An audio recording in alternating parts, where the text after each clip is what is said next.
네, 지난달 더불어민주당이 원내 부대표단 인선을 마무리했습니다.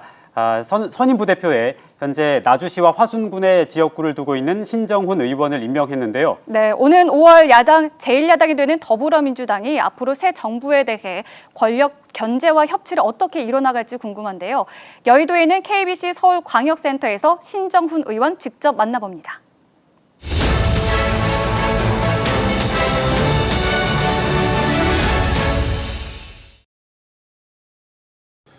네, 서울 여의도 센터입니다. 정치권이 검찰 수사권 완전 박탈, 이른바 검수완박 법안 처리를 두고 첨예하게 대립하고 있습니다.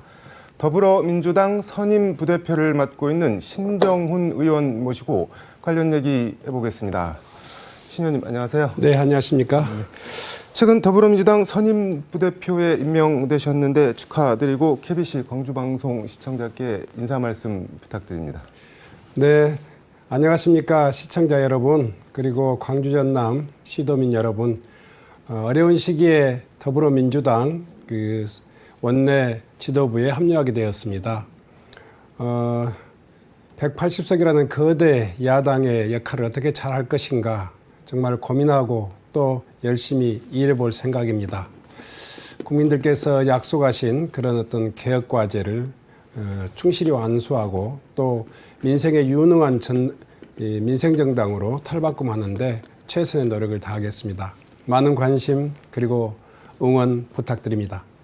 그 개혁 과제 완수를 말씀해 주셨는데 이른바 검수완박 법안 처리 관련해서 좀 말씀을 나눠보겠습니다. 최근에 근데 검찰 언론 개혁에 반대하는 민주당 의원들 뭐 이런 명단에 이름이 올라가서 뭐 약간 곤욕을 치렀다고 하는데 뭐 어떤 말씀인가요? 제가 네. 검찰 개혁에 반대하는 그 의원 중에 한 사람이다 뭐 이런 네. 괴문서 좀 네. 피해를 봤습니다만은 네. 전혀 사실이 아닙니다. 네. 아시다시피 저는 젊은 시절 때부터 네. 사회운동을 해왔기 때문에 검찰의 어떤 그 권력 남용 그리고 또 특수부 수사 뭐 이런 것들에 직접적인 피해 당사자였고요. 네. 또 검찰의 수사 기소 독점에 의한 그런 어떤 국민들의 피해를 너무나 잘 알고 있습니다. 네. 그래서 검찰 개혁에 대해서도 누구보다도 더 적극적으로 또 공감하고 있고요. 네. 또 최근에 이제 뭐 오늘도 있었습니다마는 네. 최근에 우리 원내 지도부를 중심으로 해서 네. 그 의원 각계각층을 쭉 다 의견 청취를 했습니다. 네. 개별 면담도 했고 네, 네. 170여 명 넘는 그런 어떤 의원들의 의사를 타진해 보면 네. 뭐 이렇게 세간에 도는 그런 어떤 검찰 개혁에 대한 뭐 조직적인 반대 의원이 있다 하는 것처럼 이렇게 보이는데 전혀 그렇지 않습니다. 제가 보기에는 네. 저도 어제까지 쭉 의원들 그 개별 면담을 했었습니다만은 그 압도적인 다수가 네. 검찰 개혁에 찬성하고 있고요. 네. 다만 이제 검찰 개혁의 시기나 또 이렇게 그 이후 대책에 네네. 대한 이런 이야기들에 대한 여러 가지 의견들은 좀 있었습니다만은 네. 아마 지금 국민들이 또 지지자들이 열망하는 네. 그런 검찰 개혁에 대한 우리 당의 어떤 그 원내 의원들의 의지는 확고하다 뭐 이렇게 생각할 수 있을 것 같습니다. 그 검찰 개혁 시기에 대해서 말씀을 해주셨는데 윤호중 비대위원장이 오늘 검수완박 법안 처리 시한을 못 박은 것 같습니다. 보면은 4월 내 국회 법사위와 본회의 통과 그리고 5월 3일 문재인 대통령이 주재하는 마지막 국무회의에서 의결 공포를 하겠다는 건데 이게 단도직입적으로 여쭌다면 이게 시간적 물리적으로 가능한 건가요? 뭐 국회법에 따른 절차라든가 이 과정을 쭉 역산해 보면 네. 충분히 가능한 것으로 보여집니다. 다만 네. 이제 국민들의 그 공감대 그리고 네. 또 우리 내부의 어떤 그 압도적인 그런 어떤 의지의 어떤 그 총화 이런 네. 것들이 중요한데요. 네. 그것도 지난 기간을 통해서 대선 과정 그 이후에 어떤 그 의원단 내부의 어떤 토론 과정을 통해서 네. 굉장히 많은 부분이 해소되었기 때문에 네. 충분히 그 시간적으로는 큰 문제가 없다. 네. 다만 이제 의지 그리고 또 정무적인 판단 이것만 네. 남았다 이렇게 표현하는데요. 네. 일단 의지의 문제 그리고 정무적 판단 두 측면을 말씀해 주셨는데 국민의힘에서는 이거 뭐 저 이재명 고문이나 문재인 대통령 지키기 뭐 그런 법안 아니냐 뭐 이런 비판도 있고 형사 사법 체계가 흔들리면은 뭐 피해는 국민에게 간다 뭐 이런 지적도 일각에선 있습니다. 근데 이런 거 다 감안하고 처리를 하시겠다는 거죠? 네네. 뭐 이것은 이제 뭐 문재인 대통령 그리고 이재명 지키기다 뭐 이렇게 이야기하시는 분들도 있는데요. 그것은 이제 아마 정치적인 이야기인 것 같고요. 오랫동안 검찰 개혁이 우리 정치권의 화두가 되어 있고 국민들 세간에서도 논란이 계속되고 있는 것은 그동안 검찰에게 부여된 기소 그리고 수사권 이 독점의 어떤 이 사법 체계가 국민들의 일상을 어떻게 피폐하게 했는가 그리고 또 많은 국민들의 인권을 또 탄압했는가 뭐 이런 것들을 보면 이 검찰 개혁은 지금 어제 오늘의 이야기 또 특정 정파의 이야기 아니라 전체 국민들의 어떤 인권이랄까 이런 것들을 생각해 보면 반드시 해야 될 일이다 이렇게 생각하고 있습니다. 잘 아시겠지만 뭐 최근에 서울중앙지검을 검사들 그리고 또 전국의 그 검사장 회의 뭐 이런 데서 집단적인 반발이 있긴 한데요. 검찰이 검찰 개혁에 대해서 한 번도 더 적극적으로 자기의 기득권을 내려놓기를 하면서 이 사법 체계가 국민들의 인권과 생명, 재산 이런 것들을 지켜내는데 이 노력을 했던 적이 있는가 이런 생각이 듭니다. 무엇보다도 뭐 최근 일이지만 잘 아시겠지만 서울시청 뭐 공무원 간첩 조작 사건 그리고 뭐 또 유서재필 조작 사건 그러니까 이것을 좀 봐주고 또 벌을 좀 심하게 해주고 뭐 이런 정도가 아니라요. 없는 죄 씌우고 있는 죄 봐줘버리고 뭐 제 식구 그 감싸기 수사는 아직도 계속되고 있잖아요. 뭐 한동훈 그런 데 검사장의 핸드폰 잠금 장치를 못 풀어서 불기소해 주는 사례랄까. 또 99만 원 세트 메뉴라고 하는 우스갯소리도 나왔던 그야말로 그 검찰 제 식구 감싸기는 뭐 극에 달했기 때문에 이런 사법 절차에 대한 어떤 그 개혁 과정을 검찰이 좀 더 겸손한 마음으로 또 자기의 어떤 자성의 기회로 좀 삼았으면 좋겠다 이렇게 생각하고 있습니다. 뭐 국민의 힘이나 검찰 반발은 뭐 개의치 않겠다 이런 취지로 들리네요. 네네. 이게 근데 정무적 판단도 말씀해 주셨는데 곧 있으면은 지방선거잖아요. 이게 혹시 역풍 같은 거는 뭐 너무 밀어붙이는 거 아니냐? 왜 지금 이 시기에 저걸 꼭 해야 되냐? 이런 역풍 같은 거는 혹시 있지 않을까요? 뭐 지금 역풍을 무서워서 하는 그런 것은 뭐 이렇게 지금 기준이 될 수 없고요. 중요하게는 이제 국민들의 공감대와 또 이 취지를 얼마만큼 제대로 살릴 수 있느냐 하는 문제인데 저희들이 마지막으로 이렇게 고민했던 것은 이 검찰 수사권 그 분리를 통해 가지고 어떻게 그 이후의 대안들을 어떻게 만들 것이냐 하는 문제인데요.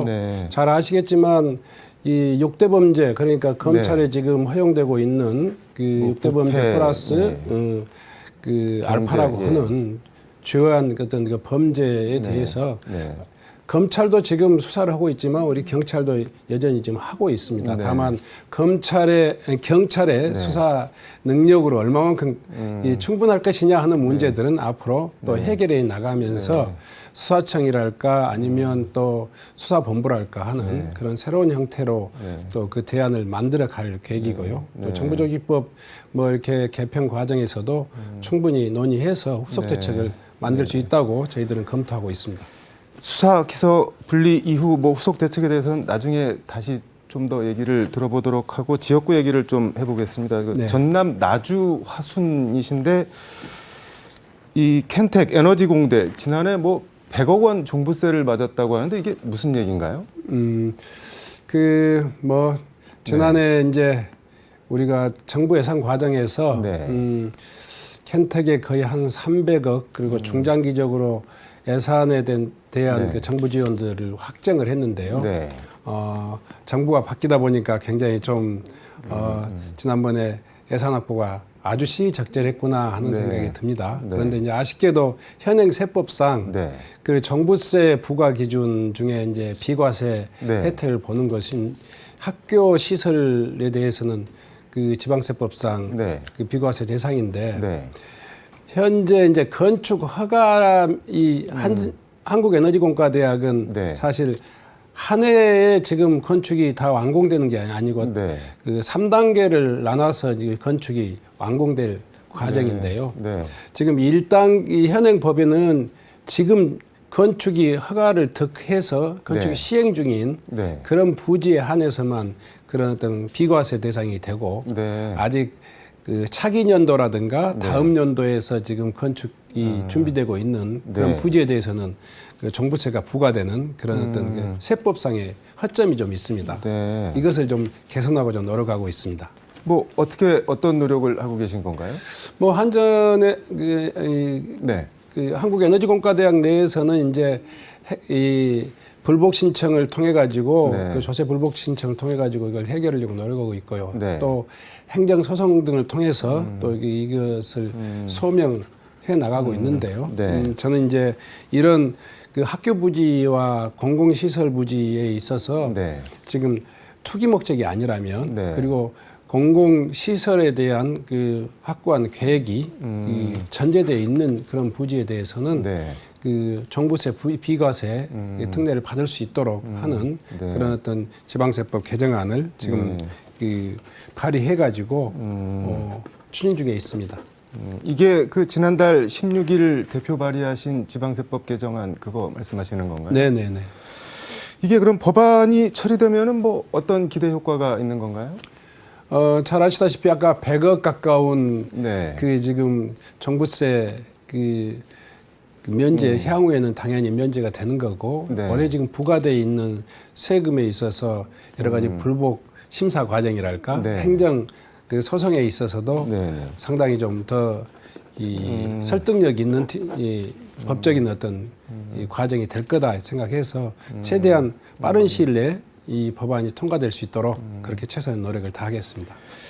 이게 법안이 통과되더라도 소급 적용은 어려운 거 아닌가요? 그럼 지금 기왕에 부과된 거는 어떻게 처리를 해야 되나요? 그러면? 아까 말씀드렸듯이 네. 지금 현재에도 이 조세 불복 제도를 통해서 심사의 그 기회가 있고요. 또 네. 행정 소송을 통해서도 네. 이 소명의 기회가 있는데 네. 아까 그 소급되는 법안은 아니지만 네. 그 법안이 통과되면 아무래도 이 심사 과정과 또 네. 행정 소송 과정에서 네. 상당히 또 소위 말해서 인용이 될 가능성이 높다 이렇게 생각하고 있습니다. 시간 관계상 짧게 답변해 주시면 좋겠는데 그 현재 상임위가 산자위신데 네네. 그 국회의원 정보 시스템 보니까는 에너지법 일부 개정안을 대표 발의하셨던데 이게 상당히 좀 재미있어 보이던데 법안 네. 내용을 좀 간략하게 소개해 주시죠.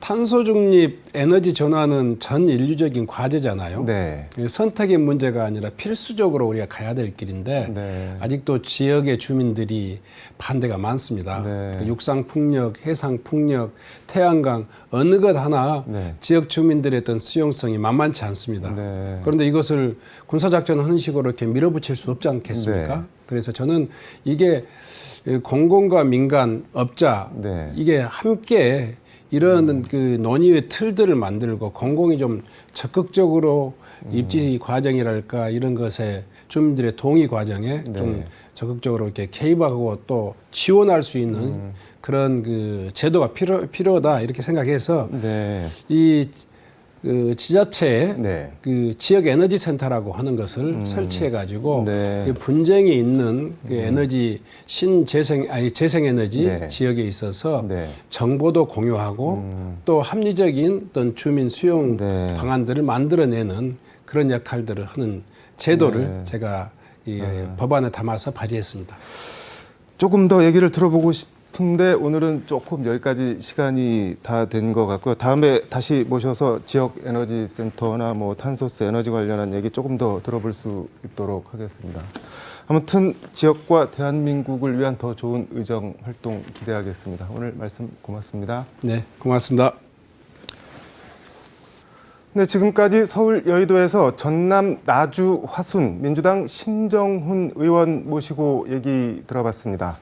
광주 나와주세요.